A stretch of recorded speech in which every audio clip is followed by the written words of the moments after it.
Buenas noches, nos encontramos ahora para el sector de la TV, la entrevista que nos toca todas las semanas, en este caso para cubrir como siempre la VCT Américas 2023 de Valorant. En este caso nos encontramos con uno de los entrenadores de uno de los equipos más importantes en la instancia ya de playoffs, cloud9, Matthew Elmore, MCA, head coach of cloud9 team. How are you? How does it feel at this moment before the match? We have 2-1 on the decider. This ascent that it was really difficult at the start, but when Leviathan started climbing in the second map, you know how to manage that feeling, how it feels now if you are going to play against Energy on the next 25 days. Yeah, I mean, it obviously feels good. We're again one step away from Tokyo and champs, which is really important. We played really shaky yesterday against EG. Now we played much more like coherently or like better in terms of playing against Leviathan. We were really prepared to play them. But you know, we have the final like raid boss of Energy next, and that's going to be a very tough match. Obviously, it's unfortunate both of us can't go, but hopefully we will, you know, finally put a like really good all-around match day together again, and hopefully we can take these guys down to qualify for Tokyo and champs. Yeah, this qualification that it was like the last chance to have a representative team of South America at this moment, like it was Leviathan. But talking about this intense match that we have, we know that Energy is your next opponent and the next step.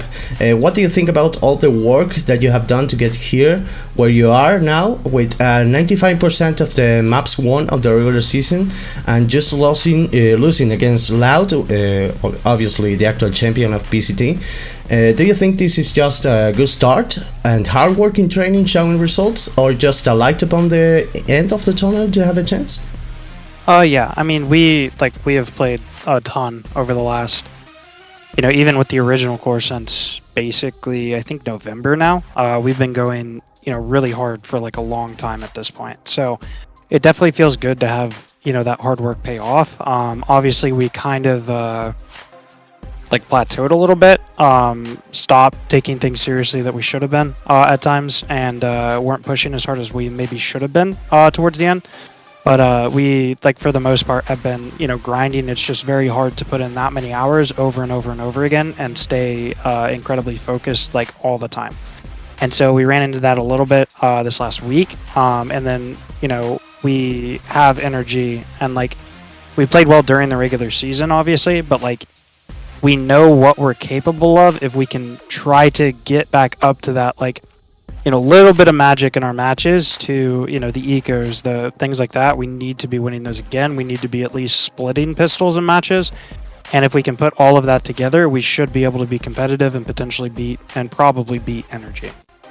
We both know that the first rounds in every match is very important to have like the mental very stable at the moment to keep going with that, because we know, and I heard that from your Twitter days ago, we know that there are no bad matches, just bad starts. I think that I was reading that before in the past days, but we know in front of the Evil Geniuses in the playoffs that it was on the first map on the playoff stage, one lose.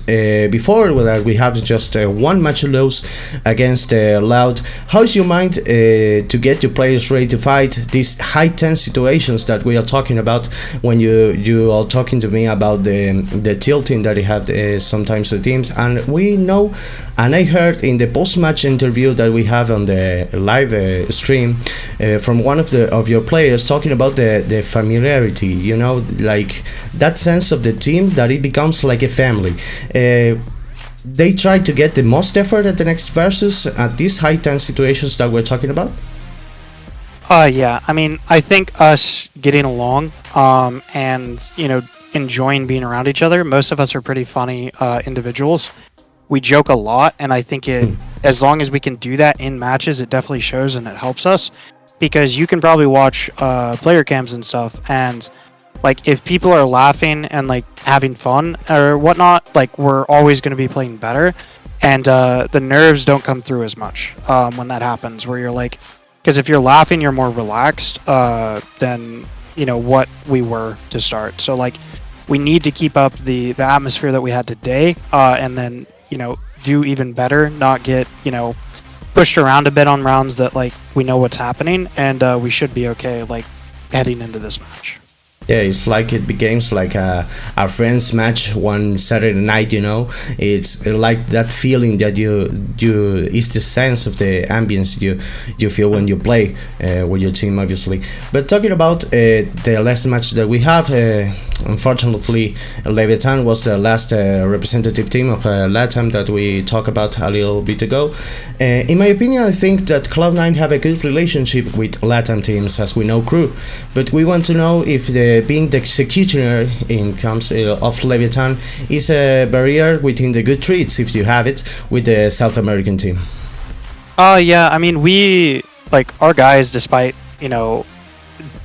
like a lot of Brazilians don't like us at times, and a lot of the community doesn't like us at times because some of the players come off as toxic or cocky or whatever, but like most of the time they're just like joking around with different things, and it's like we're friends with a lot of these teams, so what we say should be taken with a grain of salt, because we talk to these guys all the time. We scrim these guys, we talk to them, we joke to them in person when they're here for other matches. Rooney's really good friends with most of Leviathan, and then we are like pretty good friends with a lot of the crew guys, because we were at Red Bull Homegrounds in London together, and we had a really good time in the after party with some of those guys, and got to know them.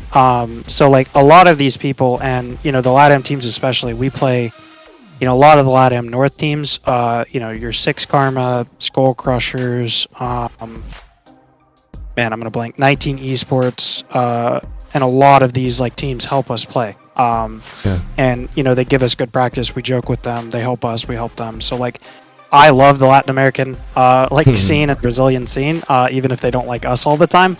But yeah, with these teams, I think we have a really good relationship, like potentially even better than some of the North American teams, honestly.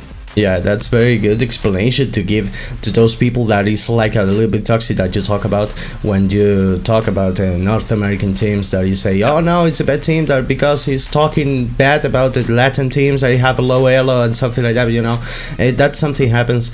But it's really good to know that you have a good relationship. I'm talking about Rooney, one of the players of the team. I think that at this moment is talking to Takaleya, just having some respect about the match that they have.